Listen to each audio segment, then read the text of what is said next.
மதுரையில் இயேசு வாழ்கிறார் ஊழியங்கள் நடத்தும் எழுப்புதல் உபவாச ஜெபக்கூட்டம். நாள் மார்ச் 15. நேரம் காலை 9:30 மணி முதல் மதியம் 2:30 மணி வரை. தேவ செய்தி மற்றும் ஜெபம் சகோதரர் டி. ஸ்டீபன், சகோதரர் எல். வின்சன்ராஜ். என்னையே நம்பி இருக்கிற உனக்கு இனி சமாதானம் அல்ல, பூரண சமாதானம்.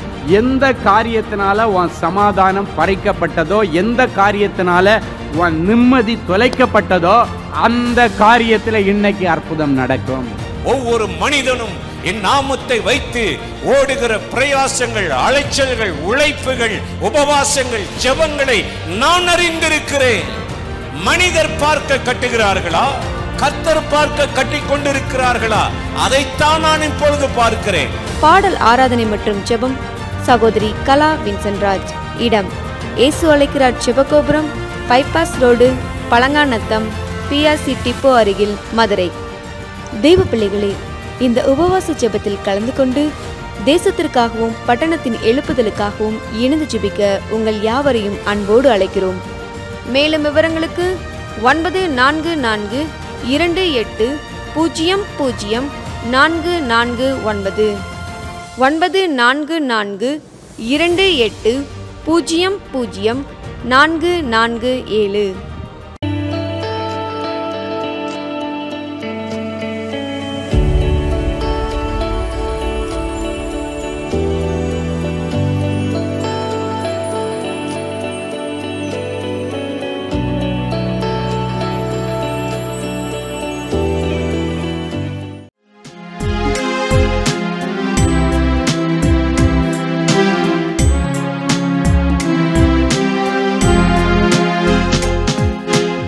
ஏசப்பா, உம் கூடாரத்தில் நான் தங்குவேன், மகிழ்வேன்.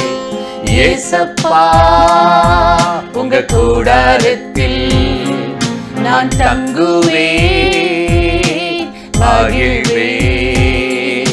உம் சிறகுகள் என்னை மூடுவே, சுகமாய் இருக்குவே. ஆனந்தம் ஆனந்தமே, என்னுள்ளம் நிரம்பிடுவே. ஆனந்தம் ஆனந்தமே, என்னுள்ளம் நிரம்பிடுவே.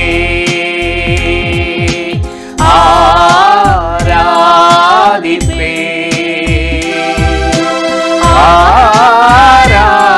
ஆராதிப்பே,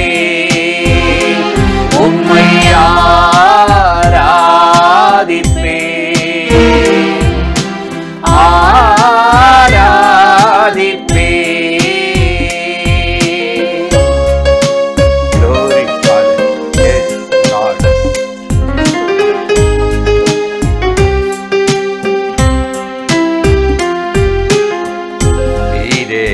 அடைக்கலமே, நீரே என் கோட்டைதானே, நீரே என் அடைக்கலமே,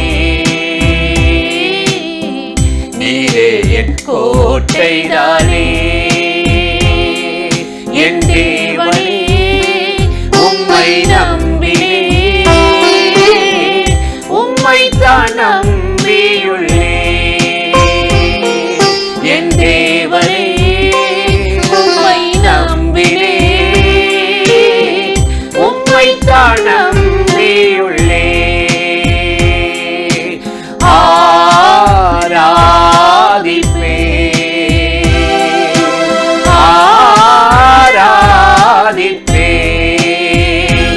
உம்மை ஆராதிப்பே,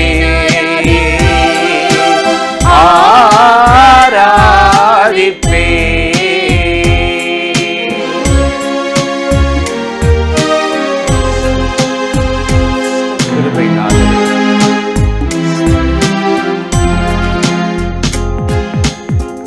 நீ செய்த நன்மைகளை யாருமே செய்யலை, செய்த நன்மைகளை யாருமே செய்யலையே. அதை நினைக்கிறேன், உம்மை துதிக்கிறேன், பாதத்தை முத்தம் செய்கிறேன். அதை நினைக்கிறேன், உம்மை துதிக்கிறேன், பாதத்தை முத்தம் செய்கிறேன். ஆராதிப்பேன், ஆராதிப்பேன், உம்மை ஆராதிப்பேன், ஆராதிப்பேன்.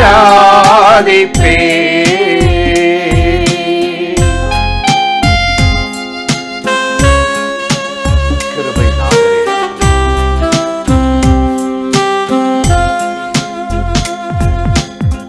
கேருபீன் சேராபீன்கள் உம்மையை போற்றுகின்றதே. கேருபீன் சேராபீன்கள் உம்மையை போற்றுகின்றதே. பரிசுத்தர் நீர் பரிசுத்தர், பரிசுத்தர் பரிசுத்தரே. பரிசுத்தர் நீர் பரிசுத்தர், பரிசுத்தர் பரிசுத்தரே. ஆராதிப்பேன்,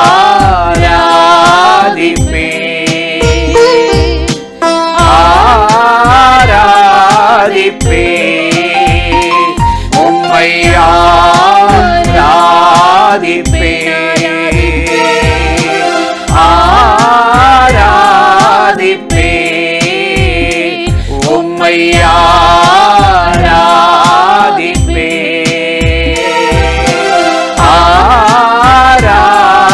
ஆராதிப்பேன், உம்மை ஆராதிப்பேன், ஆராதிப்பேன், உம்மை ஆராதிப்பேன்,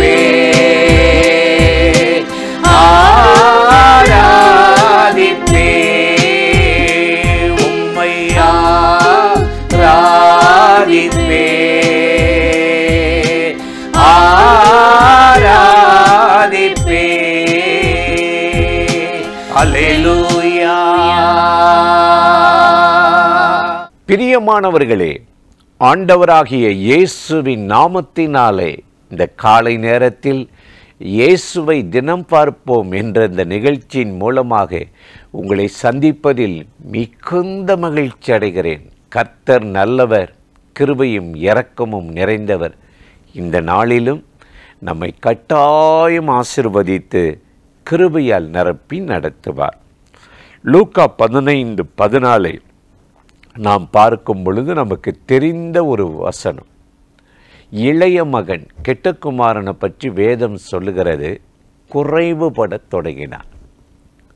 நல்ல மேன்மையில் இருந்தவன், வசதி வாய்ப்பாக வாழ்ந்தவன், மணி அடித்தா சாப்பாடு, ஒரு குறையில் ஜமீன்தாருடைய பிள்ளை, அப்படிலாம் வாழ்ந்தவனுக்கு கிடைச்ச நண்பர்கள் சரியில்லாமல் போயிட்டாங்க. தவறான ஆலோசனை சொல்லி அவன் தகப்பனோடு அவனை மோத விட்டு சொத்தையெல்லாம் வாங்கி பிரிச்சுக்கிட்டு, பக்கத்துலலாம் இருந்துடாத, தேடி வந்து அட்வைஸ் பண்ணிடுவார். தூரமான இடத்துக்கு கூட்டிகிட்டு போய் எந்த அளவுக்கு அட்டைப்பூச்சி உறிஞ்சி ரத்தத்தை குடிக்கிற மாதிரி குடிக்கணுமோ அவன்கிட்ட எல்லாத்தையும் அபகரிச்சுட்டு அழித்து கைவிட்டுட்டு போயிட்டாங்க. அந்த தேசத்தில் அவன் குறைவுபட தொடங்கினானா. அப்போ தான் புத்தி வந்து, என் தகப்பனுடைய வீட்டில் வேலைக்காரர்களுக்கு கூட எவ்வளவோ நிறைவான பூர்த்தியான சாப்பாடு இருக்கும்போது நான் இங்கே பசியில் மடிகிறேனே, சாகிறேனே என்று புத்தி தெளிந்து ஓடி வருகிறான் இல்லையா. அவன் குறைவுபட்டதற்கு கர்த்தர் காரணம் அல்ல, அவனுடைய தவறான வழிநடத்துதல், நண்பர்களுடைய ஆலோசனை. இன்றைக்கி நம்ம வாழ்க்கையில் சில நஷ்டம், சில குறைவு, சில போராட்டம் வருவதற்கு நம்ம எடுக்கிற டிசிஷன் சில காரியங்கள் முடிவு தான் நம்மளை அப்படியே வீழ்த்தாட்டிடுது. இன்றைக்கி நம்ம வாழ்க்கை எப்படி இருக்குன்னு தெரில. அநேகர் ஒரு சில நாட்கள் ரொம்ப நல்லா இருக்கிற மாதிரி இருக்கிறோம், பல நாட்கள் இழப்பு மாறி நம்ம கஷ்டப்படுறதை பார்க்குறோம். வேதத்தை வாஸ்து பார்த்திங்கன்னா உபாகமம் 8:9 சொல்லப்பட்டிருக்கிறது, அது குறைவில்லாத தேசம், செழிப்பான தேசத்துக்கு தான் ஆண்டவர் இஸ்ரவேல் ஜனங்களை 40 வருஷம் கானான் தேசத்தில் அற்புதமாக நடத்தினார். அவங்களுக்கு வேண்டிய எல்லாம் அங்கே இருந்தது. அதனால தான் நெகேமியா 9:21 பார்க்குறோம், அந்த 40 வருஷம் அவர்களை குறைவுபடாமல் நடத்தினார். அதே நேரத்தில் மற்றொரு பக்கம் பார்த்திங்கன்னா தாவீதனுடைய வாழ்க்கையை பாருங்களேன். தப்பி தவறி அடிபட்டு சவுலால் துரத்தப்பட்டு கோலியாத்தை அடித்து வீழ்த்தி இப்போ தான் ஓரளவு அவன் செட்டிலாகி வர்றான். நல்லா இருக்கிற நேரம் அவன் ஒரு இடத்துக்கு போயிட்டு வர்றதுக்குள்ளே அவனுடைய மனைவி, பிள்ளைகள், உடைமைகள் எல்லாத்தையும் கொள்ளையடிக்கிறவங்க கொள்ளையடிச்சிட்டு போயிட்டாங்க. நிலை குலைந்து போயிட்டார். எதிர்பார்க்கவே இல்லை. மனம் உடைந்து அவங்க கூட இருக்கிறவங்களாம் கல்லறிய பார்க்குறாங்க. அந்த நிலையில் ஆண்டவருடைய சமூகத்தில் விழுந்து விசாரித்தானா, நான் அவங்க உயிரோடு பிடிச்சிருவேனா, மீட்டுருவேனா, போகலாமா? ஆண்டவர் அவனை நடத்தினாரா, நீ போ, மீட்டுக்கொள்வன். 1 சாமுவேல் 30 நம்ம வாசிக்கும் போது அந்த வசனம் சொல்லுகிறது 19 குறைவுபடாமல் எல்லாவற்றையும் மீட்டு வந்தானா தாவீது. ஒரு உடைமையை, பிள்ளைகளை மிஸ் பண்ணல, வட்டி முதல்மா மீட்டு கொண்டு வந்தான். காரணம், கர்த்தருடைய சமூகத்தில் விழுந்து குறைவு வரும்போது, நஷ்டம் வரும்போது கதறி தாழ்த்தி கண்ணீரோடு ஜெபிக்க பழகிட்டான். இன்றைக்கி நம்ம வாழ்க்கையில் அப்படிப்பட்ட ஒரு காரியத்தை நம்ம செய்யணும். அப்படி செஞ்சோம்னா வெட்கப்படாமல் கர்த்தர் உங்களை நடத்துவார், பாதுகாப்பாக நடத்துவார். அதற்குத்தானே அவர் உயிரோடு இருக்கிறார். தொடர்ந்து வேதத்தை வாசித்து பார்த்தீங்கன்னா நீதிமான்கள் குறைந்திருக்கிறாங்க. சோதோம் கொமோராவை அழிப்பதற்கு முன்பு ஆபிரகாம்கிட்ட ஆண்டவர் பேசுகிறாரு, 50 நீதிமான் அழிக்க மாட்டேன்ப்பா. உடனே ஆபிரகாம் நினைக்கிறான், நீங்கள் ஆதியாகமம் 18:28 வாசித்து பார்த்தா அந்த 50ல் 5 நீதிமான் குறைந்து போனால் அழிச்சிருவீங்களோ? அழிக்க மாட்டேன். நீதிமான்கள் குறையக்கூடாது. இன்றைக்கி நம்ம தேசத்தில் நீதிமான்கள், கர்த்தரை நம்புகிறவர்கள், ஊழியம் பண்ணுறவங்க, ஜெபிக்கிறவங்களாம் குறைஞ்சிக்கிட்டு வராங்க. தீமை செய்கிறவர்கள், ஏமாற்றுகிறவர்கள் பெருகி கொண்டிருக்கிறார்கள். இன்றைக்கி நம்ம என்ன செய்யணும்? கருத்தம் ஜெபிக்கணும். எரேமியா 5:1 வேதம் சொல்லுகிறது, இந்த தேசம் அழிக்காதபடி நீதிமான்கள் உண்டோ என்று தேடி பாருங்கள்.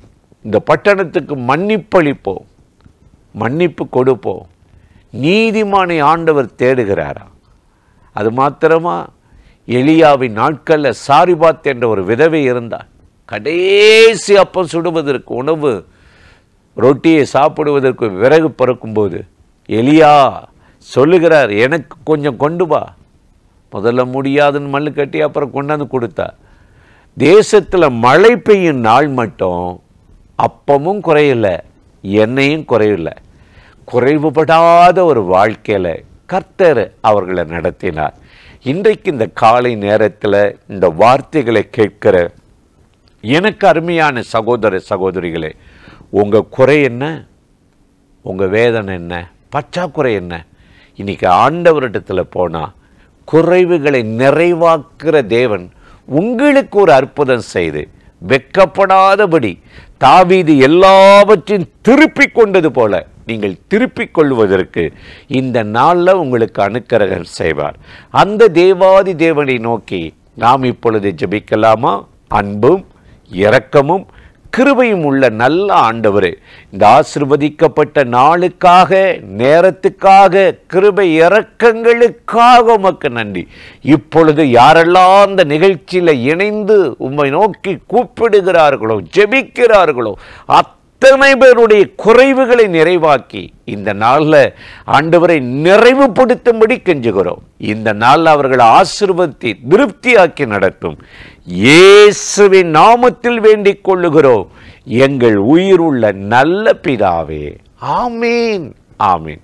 ஆண்டவராகிய தேவன் நம் ஜெபத்தை கேட்டார். இந்த நாளில் கட்டாயம் நம்மை ஆசீர்வதித்து நடத்துவார். ஆமீன்.